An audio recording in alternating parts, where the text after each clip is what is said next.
মা, আমাকে তাড়াতাড়ি খেতে দাও, আমি এক্ষুনি কাজে যাবো। এই সালমা, শাইনকে খেতে দে তো। দিচ্ছি মা। এই নে। ভাই, ভাবি আসলে আমাকে কষ্ট করতে হবে না, ভাবি তোকে ভালোবেসে সুন্দর করে খেতে দেবে। আমি না, আগে তোর বিয়ে দিয়ে বাড়ি থেকে বিদায় করবো, তারপর তোর ভাবিকে আনবো। আমি কিছু জানি না মনে করছো নাকি? এই, তুই কি জানিস? আমি শুনেছি স্কুলে তুমি একটা বড় লোকের মেয়েকে। এই, তুই চুপ করবি? উচিত কথা বললে গায়ে লেগে যায়। আমি মাকে সব বলবো। এই, মাকে বলবি মানে? ছাড়ো ছাড়ো, লাগছে। মা, দেখছো দুটো এক জায়গায় মিলিয়ে মারামারি লেগে যায়, আবার দুজন দুজন ভিতরে থাকতেও পারে না।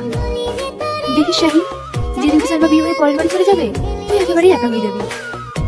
আমি বিয়ে করবো, আগে কোনে কোনে দেখবো। আমার যতটা চুল ছিঁড়েছ, ভাবি ততটা চুল ছিঁড়বো, তারপরে যাবো। মা, দেখিস যাই ইচ্ছা তাই